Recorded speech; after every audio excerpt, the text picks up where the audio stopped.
신명기 7장 6절에서 12절의 말씀 우리가 다 함께 같이 합독하도록 합니다. 너는 여호와 내 하나님의 성민이라. 내 하나님 여호와께서 지상 만민 중에서 너를 자기 기업의 백성으로 택하셨나니 여호와께서 너희를 기뻐하시고 너희를 택하심은 너희가 다른 민족보다 수요가 많기 때문이 아니니라. 너희는 오히려 모든 민족 중에 가장 적으니라. 여호와께서 다만 너희를 사랑하심으로 말미암아 또는 너희의 조상들에게 하신 맹세를 지키려 하심으로 말미암아 자기의 권능의 손으로 너희를 인도하여 내시되 너희를 그 종 되었던 집에서 애굽 왕 바로의 손에서 속량하셨나니 그런즉 너는 알라. 오직 내 하나님 여호와는 하나님이시요 신실하신 하나님이시라. 그를 사랑하고 그의 계명을 지키는 자에게는 천대까지 그의 언약을 이행하시며 인애를 베푸시되 그를 미워하는 자에게는 당장에 보응하여 멸하시나니 여호와는 자기를 미워하는 자에게 지체하지 아니하시고 당장에 그에게 보응하시느니라. 그런즉 너는 오늘 내가 네게 명하는 명령과 규례와 법도를 지켜 행할지니라. 너희가 이 모든 법도를 듣고 지켜 행하면 내 하나님 여호와께서 내 조상들에게 맹세하신 언약을 지켜 내게 인애를 베푸실 것이라. 아멘. 오늘 신명기 7장 6절에서 12절의 말씀을 가지고 하나님의 성민이라는 제목으로 우리가 함께 은혜를 나누고자 합니다. 우리 보면은 요새 세대에는 옛날에는 실력이 있으면 그래도 좋은 자리에 갔습니다. 그런데 지금 시대는 그 사람의 자라온 환경과 부모와 가정의 조건들과 환경에 따라서 출세하기가 무척 힘들다고 합니다. 그래서 좀 잘 되면은 개천에서 용났다 그렇게 말할 정도로 말하기도 하고, 그런가 하면은 많은 이야기가 수저 계급론이라는 게 있습니다. 흙수저니 은수저니 금수저니 그런 이야기를 합니다. 이 말은 쉽게 말해서 신분의 세탁이 잘 안 된다는 얘기죠. 금수저 집안에서 태어났으면 금수저가 되고 흙수저 집안에서 금수저로 변하기는 무척 힘들다라는 그러한 말을 하고 있습니다. 이 이유는 부모의 재산의 정도와 부모의 뒷받침과 그리고 그 사람의 학력과 지식에 따라서 만들어진다라는 그러한 이야기가, 사실은 이러한 말은 원래 미국의 영어에서부터 나온 실버 스푼이라는 그러한 말의 유래되어서 나왔다고 합니다. 오늘날 이러한 세상이 점점 빈부격차가 많아지고 있습니다. 제가 얼마 전에 미국에서 촬영한 건데, 인도의 카스트라는 인도는 제도가 있습니다. 근데 거기에는 보면은 브루만이라는 인도는 종교 지도자들이 최고 지위를 가지고 있어요. 그 다음에 이제 그 밑에 지배자는 바로 왕이라든가 정치하는 사람들과 이런 사람들이 있고, 그 다음에 세 번째가 이제 보편적으로 이제 일반 백성들이라고 말할 수 있고, 그리고 그 밑에는 이제 종이라든가 돼지를 치고 뭐 이러한 노예급의 사람들을 해서 수드라라는 계급 지배계층을 둬가지고 4계급 체제가 있습니다. 근데 그 계급 체제 밑에 그 계급의 체제에 못 들어가는 사람이 있는데 그것을 불가촉 천민이라는 제도가 있어요. 이 불가촉 천민이라는 이 사람들은 어디에도 못 들어가냐면 백성들과 함께 살지 못합니다. 그 사람들은 더럽고 추악하고 냄새나는 사람이라고. 그래서 이 사람들은 주로 어디에 사냐면 채석장이라든가 쓰레기 더미에 살고 그 주변에서 삽니다. 그래서 1955년에 이 불가촉 천민이라는 이 제도를, 계급 제도를 없앴어요. 차별금지법으로 했는데 과거서부터 내려오던 그 습성이 없어지지를 않고 백성들에게서는, 인도의 국민들은 다 그것을 지배하고 있었고, 그리고 불가촉 천민의 사람들은 절대적으로 공부를 하거나 높은 지혜나 공무원이나 이런 데 갈 수가 있는 여력이 되지를 않습니다. 그들은 허름한 장막에서 인생을 마감해야만 하고, 특별히 또한 인도는 여자들은 또한 더 힘듭니다. 그래서 여자들은 거의 팔려가고, 그리고서는 결혼을 일찍 해서 애를 낳고 집안에서 노동을 다 하고, 남자는 여자를 부리고 여자들이 다 돈을 벌어오는 그러한 제도 속에서 이 미국인, 인도계인 미국인 아브라함 조지라는 사람이 그 제도를 타파하려고 미국에서 자수성가해서 돈을 버는 사업가였는데, 그가 그 돈을 전부 팔아서 인도로 돌아가서 산타 바반이라는 학교를 차리게 됩니다. 그리고서는 불가tuk 천민, 그 가정에서 한 명씩만 받아서 100명씩을 데려다가 4살서부터 대학까지 키웁니다. 그 이유는 그들을 통해서 천민의 자리에서 벗어나게끔 하기 위해서, 그리고 그들을 통해서 바로 인도의 지도계층으로 가게 하고, 그들로 통해서 그 계급을 타파하고자 했던 그 내용이 다큐 드라마로 4편이 나와 있는 것을 제가 봤습니다. 근데 거기에 보면은 실파라는 아이와, 그리고 이제 한 아이는 채석장의 딸인데, 채석장에서 살다가 이곳에 와서 법률을 공부하고 싶어서 법률가가 돼서 변호사가 돼서 채석장에 쫓겨나는 그런 것을 변호하고 법률로 성공해서 법률가로 살고 있는 그러한 이야기도 있는가 하면, 또한 간호사로, 만줄라라는 사람은 간호사가 되어서 돌보며 천민의 계급에서 그렇게 하고, 실파라는 사람은 언론인이 돼서 드라마도 찍고 방송으로 나오는 그러한 영화를 제가 본 적이 있습니다. 제가 오늘 설교 전에 너무 긴 이야기를 했는데, 왜냐하면 오늘 하나님의 성민이라는 것은 하나님이 어떠한 자들을 지옥에 가서 죽을 수밖에 없고, 그리고 그들을 말 그대로 저 죄악에 죽을 수밖에 없는 그러한 자를 하나님께서 하나님의 성민의 자리로, 최고의 자리로 인도했었다는 이야기가 오늘의 본문 이야기입니다. 절대적으로 우리는 뭐가 될 수 없느냐, 하나님의 거룩한 백성이 될 수 없는데, 하나님의 거룩한 백성이 됐다라는 것은 그 이유를 설명을 오늘 본문은 해주고 있습니다. 여러분, 우리가 이 땅에 살아가면서 내가 잘나서 하나님의 사람이 될 수 없었습니다. 하나님의 성민이 될 수 없었습니다. 왜냐하면 오늘 그런 말을 하고 있어요. 내가 너희를 택한 이유가 너희가 숫자가 많아서, 그래서 너희 나라가 강해서도 아니고, 그리고 너희들이 뭐 잘하고 말씀 잘 듣고 순종해서 너희를 선택한 것이 아니다라는 이야기를 하고 있어요. 그러면 하나님이 이스라엘 백성들을 선택한 것이 그 당시에 가나안의 7족속보다 뛰어나서냐? 아니다라는 것이죠. 그들을 선택했던 이유를 설명하고 있습니다.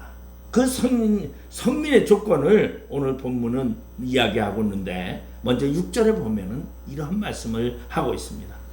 너는 여호와 내 하나님의 성민이라. 내 하나님 여호와께서 지상 만민 중에서 너를 자기 기업의 백성으로 택하셨나니. 선택의 목적이, 우리를 하나님이 하나님의 성민으로 선택한 목적이 무엇이었냐면 자기 기업의 백성이 되게 하기 위해서. 그러면 자기 기업의 백성이 되게 하기 위해서 우리를 하나님이 선택했다라는 것이에요. 여기서 성민이라는 것은 무엇을 말하냐면 거룩한 백성을 말하고 있어요. 하나님의 백성은 거룩한 백성인데, 그 거룩한 백성이 된 것은 기업을 얻게 하기 위해서, 기업의 백성이 되게 하기 위해서. 우리 기업이라는 것은 무엇이냐면, 개혁한 글은 이것은 유업이라고 써 있어요. 근데 우리 개혁개정에서는 기업이라고 말하고 있는데, 이 기업이라는 것은 뭐냐면 천국이라는 개념을 말해주고 있어요. 우리를 천국의 백성으로 선택하기 위해서 우리를 성민으로 택하셨다는 것을 말하고 있습니다. 그러면 이스라엘 백성들이 도덕적으로, 윤리적으로 그들이 깨끗해서 택했느냐? 아니다라는 것이죠. 단지 하나님이 뭐 하셔서? 하나님이 구별하셔서 하나님이 구별하신 거예요. 세상에 많은 사람이 있지만은 하나님이 구별하셨는데, 이 구별의 법은 우리가 보면 출애굽기에 보면 이스라엘 백성들을 출애굽하는 과정에서 굉장히 구별에 대한 것을 많이 얘기하고 있습니다. 출애굽기 19장 5절 6절에 보면 너희는 열국 중에서 내 소유가 되겠고 너희가 내게 대하여 제사장 나라가 되게 하며 거룩한 백성이 되리라. 그러니까 하나님이 이스라엘 백성들을 선택한 이유가 거룩한 나라의 백성이 되게 하기 위해서 선택했다는 것이에요. 그러면 우리도 하나님이 우리를 선택한 이유가 뭡니까? 바로 하나님의 나라의 거룩한 백성이 되게 하기 위해서 우리를 선택했다는 것이에요. 그리고 하나님이 자기 기업의 백성이 되게 하시고 하나님의 소유된 백성으로 선택했다라는 것을 이야기하고 있습니다. 자, 그러면 이스라엘 백성들이 그들은 어디에 살고 있었어요? 출애굽하기 전에 그들은 애굽에서 살고 있었어요. 물론 우리 보면은 출애굽을 할 때가, 애굽에서 출애굽을 할 때가 주전 1446년이니까 그들이 애굽에 들어갈 때 야곱이 130세의 나이에 야곱으로 들어가게 됩니다. 그러면 얼마 나면은 1876년, 주전 1876년에 야곱이 자신의 식구들을 데리고 72명을 데리고서 애굽으로 들어가게 되죠. 130의 나이에 들어가서 거기서 그곳에 가서 그들이 처음에는 어떻게 살아요? 힉소스 왕조라는 그 왕조 안에서 150년 아주 150년 동안 그들이 왕족으로 삽니다. 그리고 고센 땅이라는 그 땅에 가서 그들이 아주 부하게 살죠. 가장 애굽에서 기름진 땅에 가서 살지만 그들이 세케넬이라는 남쪽의 애굽의 함쪽에 의해서 힉소스 왕조가 무너지고, 그리고서는 이스라엘 백성들은 어떻게 되느냐? 노예로 전락하게 됩니다. 그래서 그들은 람셋이라는 도시를 건설하는 곳에 투입이 되고, 그리고 그들은 그러한 투입 속에서 노예 생활을 하게 됩니다. 그들이 깨끗해서? 아니요. 여러분, 우리가 생활할 때 보면은 노예 생활을 하는 사람들은 어떠한 삶을 사느냐? 자신의 환경 속에 짓눌려서 여유가 없어요. 여유가 없으면 어떻게 살아요? 말 그대로 인간 막말로 말하면 캐사라세라로 살아요. 다시 말해서 쉽게 얘기하면은 자기의 생각과 자기의 윤리관을 가지고 살아가는 것이 아니라 그저 그날 환경 속에서 먹고 살기 위해서 노력하는 그러한 윤리도 무너지는 삶을 살지요. 바로 이스라엘 백성들이 그렇게 애굽에서 살았습니다. 고달픈 노예 생활을 했습니다. 그리고 그러한 삶 속에서 남자아이가 태어나면은 애굽의 사람들이 다 그 남자아이를 다 죽여버렸어요. 종족이 더 번식되지 않게 하기 위해서 애굽 사람들은 이스라엘 남자들을 다 죽여라. 그래서 우리가 잘 알고 있는 대로 모세는 갈대 상자에 담겨서 애굽의 나일강에 버려지게 되는 사건을 우리가 잘 알고 있습니다. 이러한 이 애굽의 사람들의 잔인함 속에서 이스라엘 백성들은 아무 소리도 하지 못하고 자랐습니다. 애굽의 파라오는 뭐라고 말합니까? 출애굽기 1장 22절에 보면 그러므로 바로가 그의 모든 백성에게 명령하여 이르되 아들이 태어나거든 너희는 그를 나일강에 던지고 딸이거든 살려두라 하였더라. 가장 연약한 민족이 바로 이스라엘 민족이었어요. 그리고 그들의 삶은 어떠한 삶이었냐면 노동 가운데서 고통 속의 삶이었습니다. 그들의 삶이 얼마나 처절했냐면 그들은 조금 자신들의 요구를 애굽의 사람들에게 요구를 하면 가혹하니만큼 더욱더 그들의 어깨에는 무거운 짐이 내려앉았습니다. 아론과 모세가 가서 애굽 왕에게 가서 우리 내 백성을 돌려달라고 할 때에 바로는 화가 나서 이제 벽돌도 너희가 찍어라, 짚을 너희가 구하라, 이렇게까지 하면서 혹독한 삶을 살아야 했던 것이 이스라엘 백성들이었습니다. 그들이 뭔가 잘나서 하나님이 선택한 것이 아니다라는 것이, 노예의 신분으로서 그렇게 애굽에 차별받고 애굽의 사람들에 의해서 낮은 신분에서 살아가던 그들이 하나님의 선민으로 선택되었다는 것, 그리고 그들에게는 자유가 주어지고 그들을 가나안이라는 곳으로 하나님이 이끌어 그들의 나라를 세우게 했다는 것, 이것은 바로 흙수저에서 금수저로 변하는 그러한 사건이었습니다. 이 구약시대의 이스라엘 백성들의 그 삶은 말 그대로 비참한 자의 삶이었습니다. 제가 인도의 불가촉 천민이라는 그러한 이야기를 했어요. 그들 스스로는 절대 학교를 갈 수 있었고 그리고 학교에서 공부할 수 있었던 그런 것이 있을 수가 없습니다. 바로 누군가가 그들을 한 명씩 데려다가 그들을 교육시키고 그들을 그래서 공무원이 되고 의사가 되고 간호사가 되고 법률가가 되게 했던 것은 그를 이끌어서 그들에게 은혜를 베풀었기 때문에 그러한 것이 있을 수 있었더라는 것이에요. 바로 하나님은 우리를 이러한 죄의 종으로서 우리를 말 그대로 지옥의 자식으로서 갈 수밖에 없는 우리를 하나님은 우리를 구별하셔서 선택하셨다는 거예요. 하나님의 거룩한 백성으로 선택했습니다. 그래서 하나님이 우리를 부르셨다는 것이에요. 그렇기 때문에 로마서 6장 17절에 보면은 하나님께 감사하리로다. 너희가 본래 죄의 종이더니 너희에게 전하여 준 바 교훈해 보는 마음으로 순종하여. 원래 우리는 죄의 종이었어요. 노예 신분이었어요. 근데 하나님이 우리를 선택하사 하나님의 거룩한 성민으로 우리를 바꿔주셨다는 것입니다. 그런가 하면 오늘 본문의 성민의 조건을 얘기하고 있습니다. 그러면 어떻게 왜 하나님이 우리를 거룩한 하나님의 백성으로 선택한 이유가 무엇이냐는 것이죠. 여러분 모든 일에는 조건이 있고 이유가 있습니다. 근데 하나님의 거룩한 백성 성민으로 택한 조건이 있는데 그 조건이 오늘 본문 7절 8절에 이렇게 말씀하고 있습니다. 여호와께서 너희를 기뻐하시고 너희를 택하심은 너희가 다른 민족보다 수요가 많기 때문이 아니니라. 너희는 오히려 모든 민족 중에 가장 적으니라. 여호와께서 다만 너희를 사랑하심으로 말미암아 또는 너희의 조상들에게 하신 맹세를 지키려 하심으로 말미암아 자기의 권능의 손으로 너희를 인도하여 내시되 너희를 그 종 되었던 집에서 애굽 왕 바로의 손에서 속량하셨나니. 선택의 근거가 무엇입니까? 하나님의 거룩한 백성으로 선택했던 그 이유가 바로 사랑하기 때문이다라는 거죠. 오늘 8절에 보니까 사랑이에요.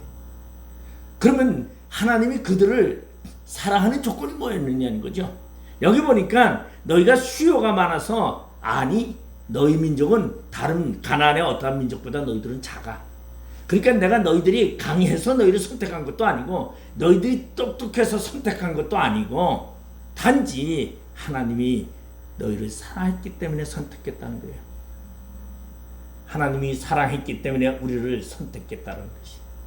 하나님이 오늘도 우리를 사랑하기 때문에 우리를 선택했다는 것이죠. 여러분 사랑에는요 희생이 따르게 되어 있습니다. 여러분 보면은요 인간들도 사랑을 하면은요 그 사랑하는 사람을 위해서 모든 것을 다 내줘요. 제가 이 타이타닉이라는 영화에 보면은 그 사랑하는 여자를 위해서 남자가 물속에 바닷물에서 겨울에 바닷물 속에서 부여잡고서 사랑하는 여인을 그 위에 널판지 위에 앉히고서는 자기 바닷속에서 죽어갑니다. 만약에 사랑하는 사랑하는 조건이 아니었다면 어떻게 했겠어요? 내가 살려고 노력하겠죠. 하나님이 우리를 사랑하셔서. 그러니까 사랑이라는 것은 그만한 희생이 있다는 것이. 그래서 하나님이 우리를 사랑하셔서 어떻게까지요? 우리를 위하여 죽기까지 하셨어요. 예수 그리스도를 이 땅에 보내서 십자가에서 죽기까지 하셨던 것은 바로 사랑의 증표입니다. 근데 그 사랑의 조건이 아무나 사랑하냐는 거죠.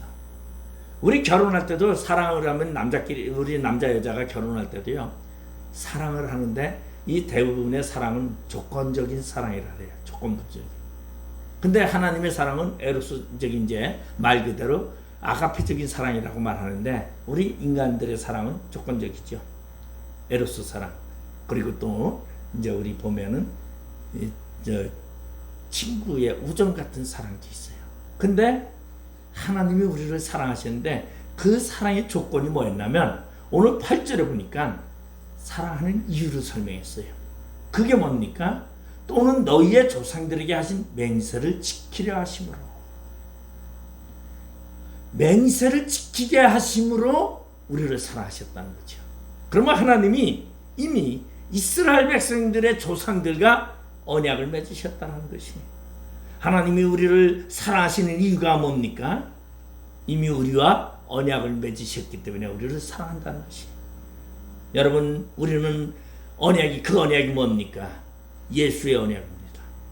예수의 언약을 통해서 우리는 오늘 무엇을 받고 있느냐? 하나님의 사랑을 받고 있다는 것이에요.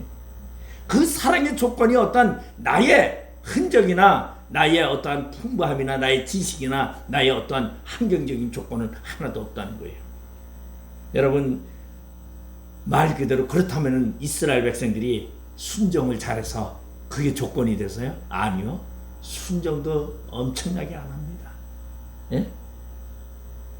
왜냐하면 신명기 9장 24절에 보면요, 내가 너희를 알던 날부터 오므로 너희가 항상 여호와를 거역하였느니라.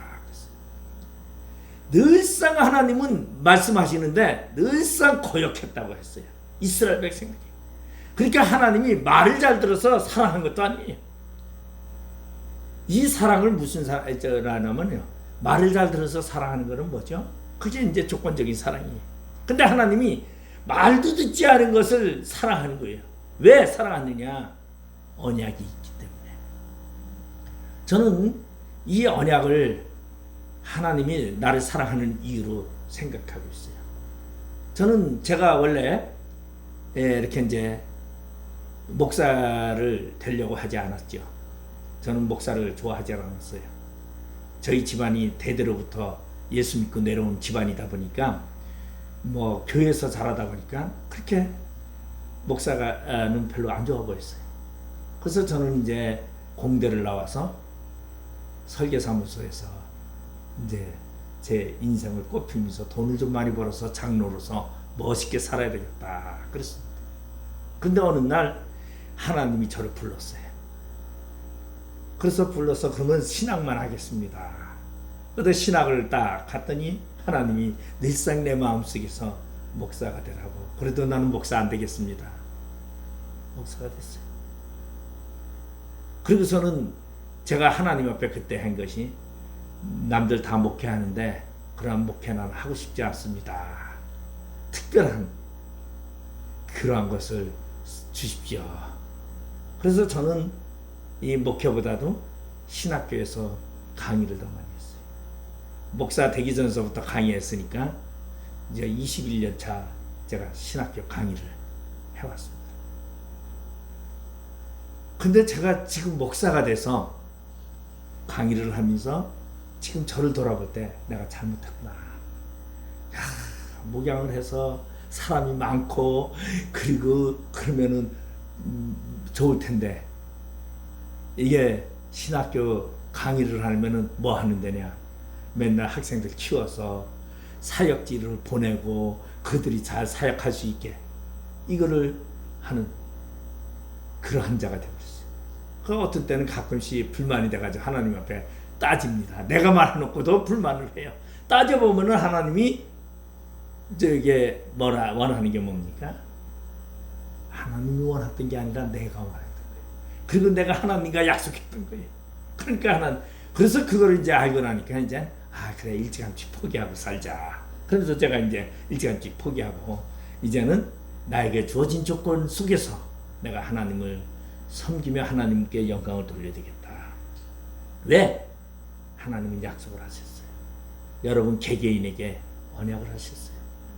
다 여러분, 나는 하나님과 직접 약속 언약을 한 거 없는 것 같은데, 아니요, 언약을 하셨어요. 그래서 저는 무슨 생각을 가지고 있냐면, 하나님의 저에게 언약을 하셨기 때문에 대신 내가 하나님의 말씀에 순종하고 따르면 하나님이 저에게 복을 주신다고. 오늘 세 번째가 선민에게 주시는 복이에요. 저는 꿈이 뭐였냐면 여러 군데 신학교를 세우는 게 꿈이었어요. 외국에도 몇 군데라 신학교를 세우는 것이 꿈이었고, 그리고서는 기도처도 이런 수양관 같은 것도 여기저기 세우고 싶은 것이 꿈이었는데, 실제적으로 우리는 지금 무의도 선교센터도 있고 이렇게 이제 저 포천에 가면은 실로암 수양관도 그리고 양평에 우리 수양관 있잖아요. 그래서 제가 느낀 게 그렇다고 제가 거기에 돈 투자하거나 뭐 그거를 하려 땅을 사거나 하지는 않았어요. 그건 누가 다 만들어갑니까? 하나님이 만들어가요.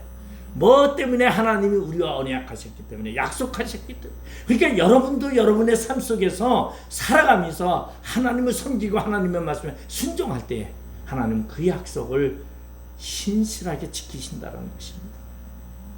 조건 없이 하나님이 우리를 사랑하신 것이 아니에요. 어떻게 사랑하기 때문에 사랑하기 때문에 우리를 사랑하신 것입니다. 이스라엘 백성들을 사랑하시기 때문에 하나님이 이스라엘 백성들을 애굽에서 그들을 이끌어내서 그들을 가나안 땅으로 이끌었던 것은 바로 그들의 조상과의 언약이 있었기 때문에. 저는 제가 보니까 신앙생활을 하면서 느낀 것이 이 언약이라는 것이 얼마나 소중한지. 왜냐하면 하나님은요, 하나님의 이름으로, 자신의 이름으로 언약을 증인으로 세웠다 그랬어요. 하나님 자신이 증인이에요. 그러니까 하나님이 우리와 언약하신 것은 절대 하나님이 어기질 않으세요. 그래서 신실하신 하나님이라고 우리가 이야기를 합니다. 그리고 하나님이 우리를 사랑하시기 때문에 그 조상과의 언약 때문에, 저는 여기서 조상과의 언약이라는 것은 어떤 분이 이렇게 말할 거예요. 아, 나는 내가 당대에 예수를 믿는데 뭐 내 조상과 예수를 믿지도 않았는데, 그렇게 말할 수도 있어요. 그런데 그것은 뭐냐면 이 언약이라는 것은 저는 어떻게 생각하냐면 이 언약을요, 하나님이, 내가 하나님을 만나고 하나님을 처음 만났을 때에 내 마음의 감동과 하나님 앞에 내 마음에 서원했거나 작정했거나 하나님 앞에 내 마음을 토로한 적이 있어요. 그것이 바로 언약의 증표다. 저는 그렇게 생각을 합니다. 제가 사실은 고2 때는 제가 하나님, 나 부자 될래요. 대한민국에 갑부가 되게 해주세요. 그랬어요. 근데 어느 날 언젠가는 아이고, 내가 선교를 해야 되겠습니다. 하나님, 내가 선교를 하는데 내가 선교사가 될 테니 하나님, 내가 선교사로서 외국에 나가서 내가 선교센터도 짓고 크게 하겠습니다. 근데 제 생각에는 뭐하고 목사하고는 영 아니다고 생각을 했는데 목사가 됐어요. 근데 제가 지금 돌이켜보니까 이 목사가 뭐였어요? 제가 선교센터를 한다는데 바로 선교센터를 그러니까 주인공이 누구예요? 목사예요. 그러니까 보이는 물질적인 선교센터가 아니라 정신적이고 영적인 선교센터를 세우는 그러한 자가 됐다는 것이. 그래서 저는 이제 생각하기를 뭐냐, 외국에 가서 뭐 선교센터를 수십억을 들여서 세우고 학교를 세우는 것보다 더 큰 것이 뭐냐, 영적인 진리, 이것이 더 중요하다는 걸 생각합니다. 우리는 하나님의 백성이 될 수 있었던 것은 바로 언약 때문인데, 그 언약이 무슨 언약이냐, 예수님의 언약입니다. 에베소서 2장 8절에 보면 너희는 그 은혜에 의하여 믿음으로 말미암아 구원을 받았으니 이것은 너희에게 난 것이 아니요 하나님의 선물이라. 그럼 구원은 하나님의 선물입니다. 절대적으로 나와는 상관이 없이 절대적인 하나님의 선물이에요. 나는 구원받을 자격이 없는데 하나님이 나에게 구원의 모든 것을 준 것은 하나님이 우리에게 주신 선물이라는 거예요. 그러면 그 선물 가운데 에베소에 보면은 2장 8절에 선물이라고 하고 12절 13절에 보면 이렇게 말을 했어요. 그때 너희는 그리스도 밖에 있었고 이스라엘 나라 밖의 사람이라.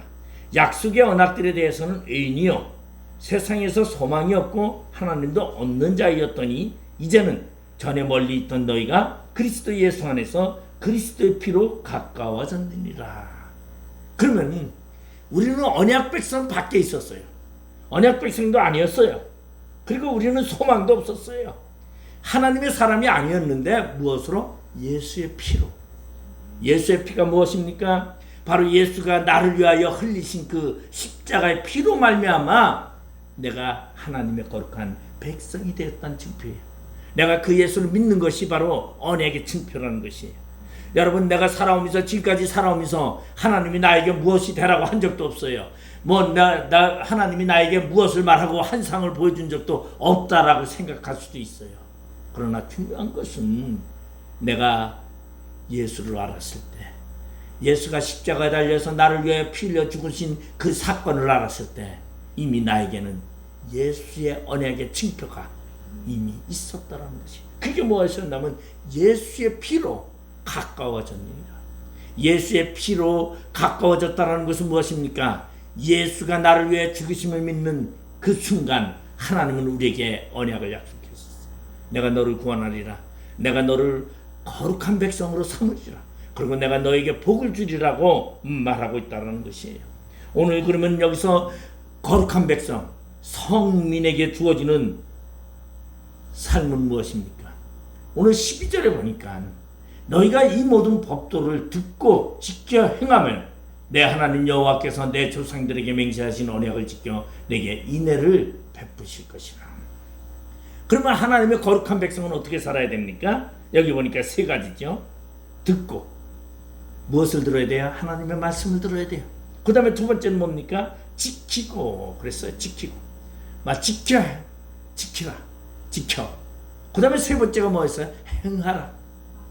그러면 이 세 가지를 하면 하나님이 인애를 베푸실 것이다. 그 인애를 베푸시는데 그 인애를 베푸시는 것에 대해서 네 가지로 13절에서 16절에 나와 있습니다. 첫 번째는 뭡니까? 13절에 보니까 하나님의 힘과 능력의 복을 준다는 거죠. 13절에 능력의 복을 주고, 그 다음에 두 번째는 뭡니까? 거기 보면은 13절 14절에 보면은 자녀가 잘 되게 하시고, 그리고 농산물과 육축에 이게 다산에 번영을 주신다. 그렇게 되어 있어요. 그 다음에 세 번째는 무엇입니까? 15절에 보니까 질병이 내게 멀리하게 한다. 하나님이 병에서 우리를 지켜주신다고 하죠. 그 다음에 네 번째는 오늘 16절에 보니까 무엇을 하냐면 원수들과 전쟁에서 승리를 약속하셨다는 것입니다. 우리는 하나님의 거룩한 성민입니다. 그 성민은 나를 통해서 얻어진 것이 아니라 하나님의 선택의 조건에 의해서 예수의 피로 위해 언약으로 말미암아 우리는 하나님의 거룩한 백성이 되었습니다. 고린도전서 15장 10절에 보면 그러나 내가 나 된 것은 바울이 고백하는 것이죠. 하나님의 은혜로 된 것이니 내게 주신 그의 은혜가 헛되지 아니하여 내가 모든 사도보다 더 많이 수고하였으나 내가 한 것이 아니요 오직 나와 함께 하신 하나님의 은혜로다. 여러분, 우리의 은혜는 무엇입니까? 하나님이 나와 함께 하십니다. 여러분, 하나님이 나와 함께 하시는 거, 내가 가장 힘들 때, 좋을 때 느끼는 것이 아니라 가장 힘들 때 느껴야 하는데 우리는 실제적으로 가장 힘들 때 느끼지 못하죠. 내가 가장 힘들 때 뭐라고 합니까? 왜 하나님 나를 버리셨습니까?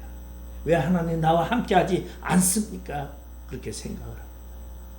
그런데 우리가 힘들고 어렵고 가장 내가 곤란한 환경 속에 있을 때 언제나 주님은 내 곁에 와 계십니다. 엠마오로 내려가는 두 제자가 실망하여서 우리가 따르던 그 예수 선생이 죽었다라는, 맥없이 죽었다라는 그 소식을 듣고 그들은 예루살렘에서 엠마오를 향해 내려갔습니다. 그런데 그 실망한 그들에게 찾아온 사람은 바로 예수 그리스도였어요. 말씀을 생각나게 하고 말씀을 통하여 예수를 발견하게 했습니다. 나의 어려운 환경과 나의 힘든 조건은 예수를 발견하라고 주시는 주님의 은혜임을 아시기 바랍니다. 그리고 그 예수를 발견하고 그 예수께 나의 모든 환경을 토로하시기 바랍니다. 내 마음을 주님께 드릴 때 주님은 내게 나의 환경의 모든 것을 책임져 주십니다. 저는 과거에요, 제가 건축을 할 때까지만 해도 저는 특별한 줄만 알았어요. 어려움을 모르고 말 그대로 저기 분당 신도시 생길 때 제가 성남에서 있었으니까 그쪽이 설계사무소를 있었으니까 아주 참 좋았어요. 인생이 참 좋았어요. 그런데 그걸 간두고서 신학을 가고 목사가 되려고 신학을 가고 나니까 얼마나 힘들고 어려웠는지. 근데 그 힘들고 어려울 때 무엇을 알게 됩니까? 하나님을 만나게 되고 하나님을 알게 되더라는 것이요. 여러분이 힘들고 어려울 때 우리는 하나님을 만나는 시간이고, 그리고 하나님을 알게 하는 시간임을 우리는 도리어 생각하고 하나님께 감사하시기 바랍니다. 하나님은 분명히 복으로 주십니다. 오늘 여기 4가지 복이 힘과 능력을 주시고, 자녀가 잘 되고, 나의 주변의 소유가 잘 되고, 그리고 하나님이 악질의 질병에 걸리지 않게 하시고, 그리고 나의 대적들의 전쟁에서 나를 승리하게 하신다는 이 복이 하나님의 거룩한 백성들에게 주어진다는 걸 생각하고, 오늘도 하나님께 감사하시는 우리 모두가 되시기를 주님의 이름으로 축원드리겠습니다. 기도하시겠습니다. 아버지 하나님, 은혜를 감사드립니다. 저희들은 연약하고 부족하고 이 세상 살아가는 동안에 힘든 일이 너무나 많습니다. 그러나 주님, 저희들의 사정을 아시고 주님께서는 우리들에게 찾아오셔서 오늘도 나를 바라보라고 이야기하고 있지만, 우리는 환경과 조건과 고통 속에서 나를 괴롭히는 것들만 바라봤지 주님을 바라보지 못했던 것을 주님 회개합니다. 이 시간에 주님을 바라보게 해 주시옵소서. 오직 주님과 시선을 맞추게 하여 주시옵소서. 그래서 주님의 성민으로서 받는 복을 받는 자 되게 하여 주시옵소서. 예수님의 이름으로 기도드리옵나이다. 아멘.